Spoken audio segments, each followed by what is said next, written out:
O camiño francés en terras de Galicia empeza en Pedrafita do Cebreiro, logo pasa por varios lugares, Triacastela, Samos, Sarria, Portomarín, Palas, por citar só os nomes da provincia de Lugo. Imos intentar dilucidar cal é a etimoloxía de todas estas palabras, que hoxe non coinciden ninguna delas con nomes do vocabulario común, pero en algún momento da historia da nosa lingua tiveron un sentido como voces apelativas. Empezamos hoxe con a palabra con Pedrafita do Cebreiro. Pedrafita aparece 11 veces no nomenclator de Galicia, non só a do Cebreiro, outras 11 veces máis. Por iso ten que levar un discriminador, é dicir, un determinante para desfacer a homonimia, do Cebreiro. Ten un parente noutro topónimo que tamén aparece no noso nomenclator 4 veces, Parafita. Unha vez máis, cunha voz da mesma familia léxica, en forma diminutiva, originalmente, que é Pedrafitelas, que é unha aldea pequena que hai á beira da Fonsagrada. E ademais continúa en parentes desta palabra, ou formas que se remontan a un étimo idéntico ao da nosa Pedrafita, en terras do dominio castelán, Paraíta ou Piedraíta, no dominio catalán, Peirafita no dominio occitano, Peirafita ou Peirefite no francés, Pierrefite no dominio italiano tamén, Pietrafita. Calquera pode interpretar o primeiro elemento deste composto, que é a palabra pedra, do latín petra, non ten ninguna dificultade. E un pouco máis dificultosa é a segunda parte, fita.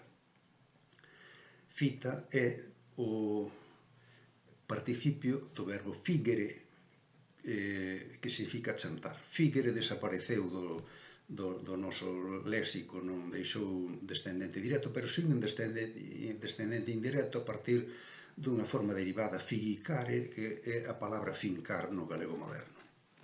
Daquela, sabendo isto, podemos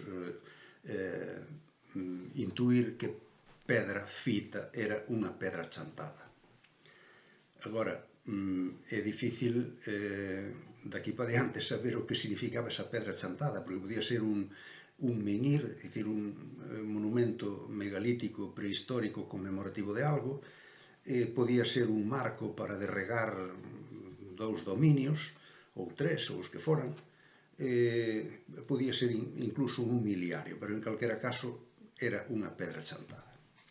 E a segunda parte do noso topónimo, deste primeiro topónimo que forma onde empeza a primeira etapa do camiño francés en Galicia, é Cebreiro, que aparece outras 3 veces no noso nomenclator, pero haino tamén por España adiante, como Cebreros.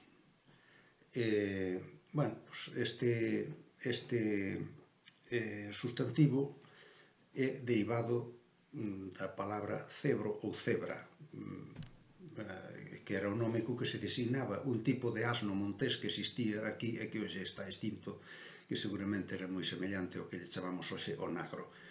As cebras que hai hoxe en África denomináronse así os primeiros exploradores en África, porque era un équido que se parecía ás cebras que aínda existían aquí no século XV, cando empezaron a colonizar África os europeos.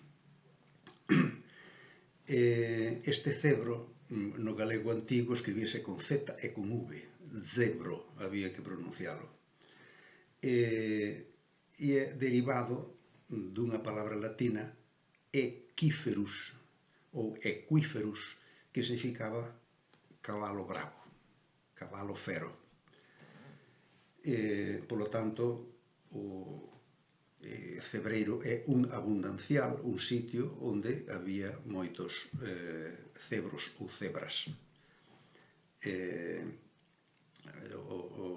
Nomes deste tipo aparecen abundancial de animais referidos a sitios, aparecen moito no noso nomenclátor. Hai Gulpilleira, sitio onde aparecían as raposas, ou Lobeira, etc. Non? Hai moitos deles. Así que con isto tamén queda dilucidada a segunda parte do noso topónimo. Cebreiro, sitio onde había cebras, este animal, ou cebros, este animal hoxe extinto na Península Ibérica. Os dous topónimos aparecen documentados, tanto Pedrafita como Cebreiro, aparecen documentados en época moi antiga, xa nos textos medievais en latín, en galego, que chegaron hasta nós. Pedrafita aparece citada, este lugar de Pedrafita, por primeira vez nun documento no ano 863, pero a denominación seguramente que é moito máis antiga. E o Cebreiro empeza a estar documentado nos textos galegos medievais, latinos, alrededor do ano 1000. Hai varios cebreiros, moitos cebreiros. O primeiro documentado é máis ou menos desta época, pero non é exactamente este cebreiro daqui. Hai que esperar algúns anos aínda para que apareza este cebreiro, o cebreiro de Pedrafita. E isto é o misterio que hai en Pedrafita do Cebreiro desde o punto de vista etimolóxico. Noutra ocasión dilucidaremos outro topónimo importante tamén do camiño francés pola provincia de Lugo.